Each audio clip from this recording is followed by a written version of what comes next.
समर्पित थे। आज इस ऐतिहासिक दिन देश की आत्मनिर्भरता के लिए, किसानों के कल्याण के लिए दो महत्वपूर्ण नई योजनाओं की शुरुआत हो रही है। पहली, प्रधानमंत्री धन धान्य कृषि योजना और दूसरी, दलहन आत्मनिर्भरता मिशन। ये दो योजनाएं भारत के करोड़ों किसानों का भाग्य बदलने का काम करेगी। इन योजनाओं पर भारत सरकार करीब 35,000 करोड़ रुपए से ज्यादा खर्च करने वाली है। मैं सभी किसान साथियों को पीएम धन धान्य कृषि योजना और दलहन आत्मनिर्भरता मिशन के लिए बहुत बहुत बधाई देता हूं।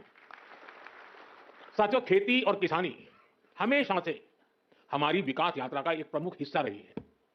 बहुत जरूरी होता है कि बदलते समय के साथ खेती किसानी को सरकार का सहयोग मिलता रहे, लेकिन दुर्भाग्य से पहले की सरकारों ने खेती किसानी को अपने हाल पर ही छोड़ दिया था। सरकार की तरफ से कृषि को लेकर कोई विजन ही नहीं था, कोई सोच ही नहीं थी।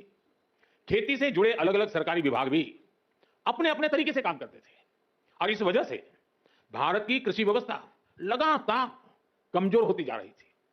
21वीं सदी के भारत को तेज विकास के लिए अपनी कृषि व्यवस्था में भी सुधार करना आवश्यक था और इसकी शुरुआत हुई 2014 के बाद से। हमने खेती को लेकर पुरानी सरकारों के लापरवाह रवैये को बदल दिया। हमने आप सभी किसानों के लिए, उनके हित में बीज से लेकर बाजार तक अनगिनत रिफॉर्म किए, सुधार किए। इसके परिणाम आज हमारे सामने है। बीते 11 वर्षों में भारत का कृषि निर्यात करीब करीब 2 गुना हो गया।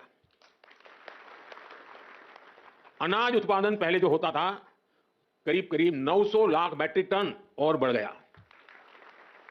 फल और सब्जियों का उत्पादन 640 लाख मैट्रिक टन से ज्यादा बढ़ गया। आज दूध उत्पादन में हम दुनिया में नंबर 1 है। भारत दुनिया का दूसरा बड़ा फिश प्रोड्यूसर है।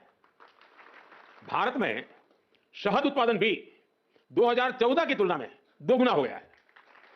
अंडे का उत्पादन भी बीते 11 वर्षों में डबल हो गया है। इस दौरान देश में 6 बड़ी फर्टिलाइजर फैक्ट्रियां बनाई गई हैं। 25 करोड़ से ज्यादा सॉइल हेल्थ कार्ड किसानों को मिले हैं। 100 लाख हेक्टेयर में सूक्ष्म सिंचाई की सुविधा पहुंची है।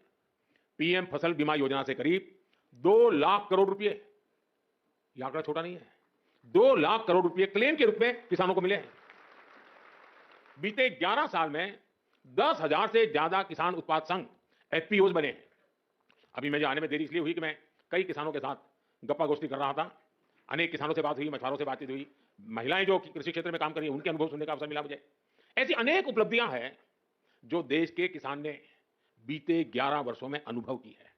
लेकिन साथियों, आज देश का मिजाज ऐसा बन गया है कि वो कुछ उपलब्धियों से ही संतुष्ट नहीं होता है। हमें विकसित बनता है तो फिर हर क्षेत्र में लगातार बेहतर करते ही रहना होगा, सुधार करना ही करना होगा। इसी सोच का परिणाम है पीएम धन धान्य कृषि योजना। और इस योजना की प्रेरणा बनी है आकांक्षी जिला योजना की सफलता।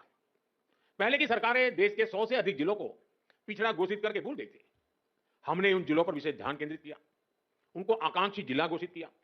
इन जिलों में बदलाव का हमारा मंत्र था कन्वर्जेंस, कोलैबोरेशन और कंपटीशन।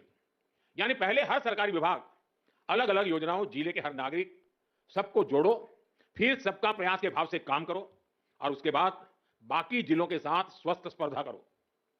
इस अप्रोच का फायदा आज दिख रहा है।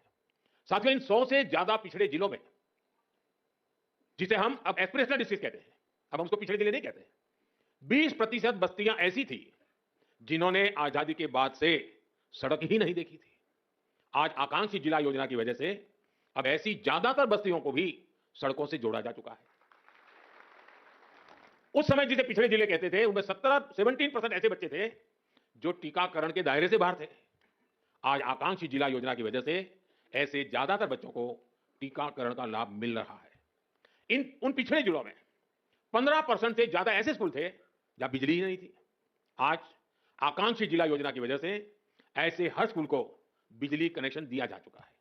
साथियों, जब वंचितों को वरीयता मिलती है, पिछड़ों को प्राथमिकता मिलती है, तो उसके नतीजे भी बहुत अच्छे मिलते हैं। आज आकांक्षी जिलों में माता मृत्यु दर कम हुई है, बच्चों का स्वास्थ्य सुधरा है, पढ़ाई का स्तर सुधरा है। कितने ही पैरामीटर्स में ये जिले अब अन्य जिलों से बेहतर कर रहे हैं।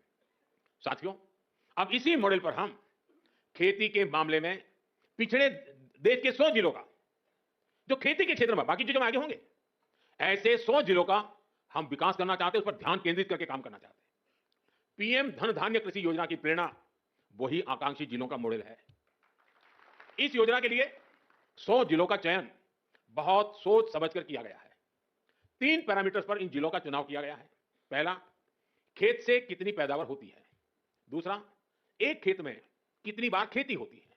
और तीसरा, किसानों को लोन या निवेश की कोई सुविधा है, और है तो कितनी मात्रा में है। साथियों, हमने अक्सर 36 के आंकड़े की चर्चा सुनी है। हम बार बार कहते हैं उनके बीच तो 36 का आंकड़ा है, लेकिन हर चीज को हम चुनौती देते हैं, उसको उल्टा करते हैं। इस योजना में हम सरकार की 36 योजनाओं को एक साथ जोड़ रहे हैं। जैसे प्राकृतिक खेती पर राष्ट्रीय मिशन है, सिंचाई के लिए पर ड्रॉप मोर क्रॉप अभियान है, तेल उत्पादन को बढ़ाने के लिए तिलहन मिशन है, ऐसी अनेक योजनाओं को एक साथ लाया जा रहा है। पीएम धन धान्य कृषि योजना में हमारे पशुधन पर भी विशेष फोकस किया जा रहा है। आप जानते हैं, फूट एंड माउथ डिसीज यानी खुरपका मुंहपका जैसी बीमारियों से पशुओं को बचाने के लिए 125 करोड़ से अधिक टीके मुफ्त लगाए गए हैं। इससे पशु भी स्वस्थ हुए हैं और किसानों की चिंता भी कम हुई है। पीएम धन धान्य कृषि योजना में स्थानीय स्तर पर पशुओं के स्वास्थ्य से जुड़े अभियान भी चलाए जाएंगे। साथियों, आकांक्षी जिला कार्यक्रम की तरह उसी प्रकार से पीएम धन धान्य कृषि योजना का बहुत बड़ा दायित्व किसानों के साथ ही स्थानीय सरकारी कर्मचारियों और उस जिले के डीएम या कलेक्टर पर है। पीएम धन धान्य कृषि योजना का डिजाइन ऐसा है कि हर जिले की अपनी जरूरत के हिसाब से इसकी प्लानिंग में बदलाव लाया जा सकता है। इसलिए मैं किसानों और संबंधित जिलों के मुखिया से आग्रहपूर्वक कहूंगा, अब आपको जिले के स्तर पर ऐसी कार्य योजना बनानी है जो वहां की मिट्टी और वहां की जलवायु के अनुकूल हो।